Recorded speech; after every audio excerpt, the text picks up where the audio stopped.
Salam əziz izləyicilərim, kanalıma xoş gəlmisiniz. Bugün çox dadlı qəlyanaltının hazırlanmasını sizinlə paylaşıram. Göy qutabı dadında çox ləzzətli bir qəlyanaltıdır. İndi keçək qəlyanaltının hazırlanmasına. Əvvəlcə xəmiri yoğururam. Bunun üçün qaba 350 ml isti su tökürəm. 1 çay qaşığı duz.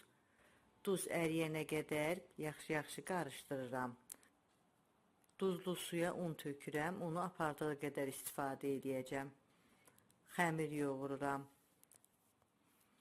Ələ yapışmayan bir xəmir olmalıdır. Arada lazım olanda yenə un əlavə edirəm. Xəmir üçün 6 stəkan un istifadə elədim. Stəkan ölçüsü 200 ml-dir. Belə bir ələ yapışmayan yumşaq xəmir alınır. Xəmirin üstünü örtürəm. Bir 20 dəqiqə gözlədirəm. Bu arada içliyi hazırlayıram. İçlik göyərti iləndir. Göyərtiləri təmiz yumuşam. Qəlyanaltını istənilən göyərti ilə hazırlamaq olar. Amma mən ispanaq götürmüşəm 2 dəstə. 1 dəstə yaşıl soğan, 1 dəstə turşəng, 2 dəstə dağ keşnişi. Video çox vaxt aparmasın deyə göyərtilərin doğranma hissəsini çəkməmişəm. Hamısını xırda doğrayıb belə bir qaba yığmışam. Soğança hazırlayacağım. Ona görə 2 ədəd xırda soğanı əvvəlcə 2 hissəyə bölüb uzun sov şəkildə kəsirəm. Sonra xırda doğrayıram. Tavaya 3-4 xörək qaşığı bitki yağı tökürəm.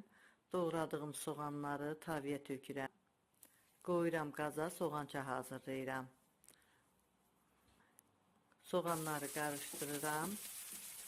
Qazın orta odunda soğanlar qızarana qədər qovururam. Artıq soğançam hazırdır. Hazır olandan sonra soğançanı doğradığım göyərtilərin üstünə əlavə edirəm.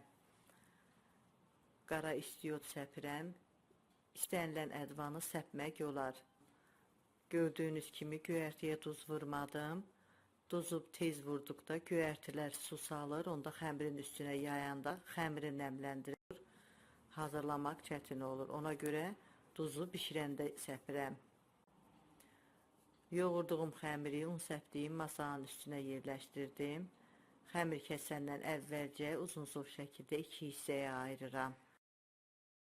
Sonra xırda parçalara doğrayıram. Doğradığım xəmir parçalarından götürüb əlimdən kündələr hazırlayıram. Hamısını eyni ölçüdə kündələr hazırlayıram. Hazırladığım kündələri un səpdiyim taxtanın üstünə düzürəm. Kündələrin üstünü örtürəm. Bir 10 dəqiqə gözlədirəm. Onda kündələri yaymaq asan olur. Hazırladığım kündələrdən götürürəm. Üstünə un səpib oxlovla yayıb böyüdürəm. Dairəvi şəkildə nazik yayma yayıb açıram. Hamısını eyni ölçüdə yaymaları yayıb açıram. Hazırladığım göyərtili içlikdən açdığım yaymanın ortasına qoyuram. Kənarlarından biraz 2 barmaq endə yer saxlayıram. Ortasında yayıram göyərtini. Göyərtini yayandan sonra duz səpirəm.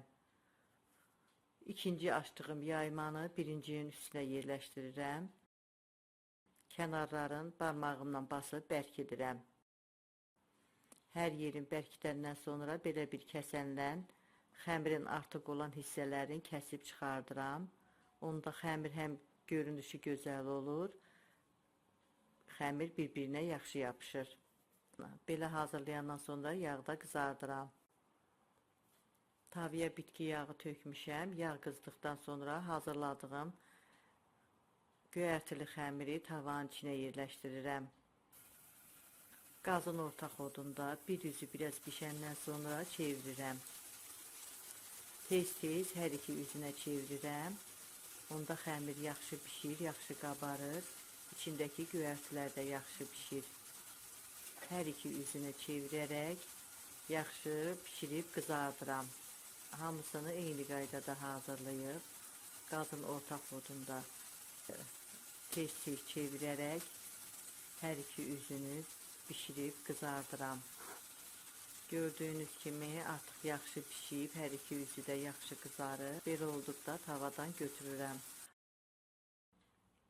Hazırladığım qəlyanaltıları bişirdikcə bir-birinin üstünə yığıram. Qəlyanaltım artıq hazırdır. Hazırladığım xəmirdən 7 ədəd qutab dadında ləzzətli qəlyanaltı alındı. Qutabları üst-üstə qoyub hamısı bıçaqla 2 hissəyə bölürəm. Çox gözəl görünüşü var. Görünüş kimi dadı da çox ləzzətlidir. İndi göyərtinin bol vaxtıdır. Əgər videomu bəyəndinizsə, bu üsulla siz də hazırlayın, ailəniz üçün çox ləzzətlidir. Hazırlayan hər kəsə öncədən nuş olsun deyirəm. Videomuzu bəyənməyi, dostlarınızla paylaşmağı, yeni videolardan xəbərdar olmaq üçün kanalımıza abunə olmağı unutmayın. Sağ olun.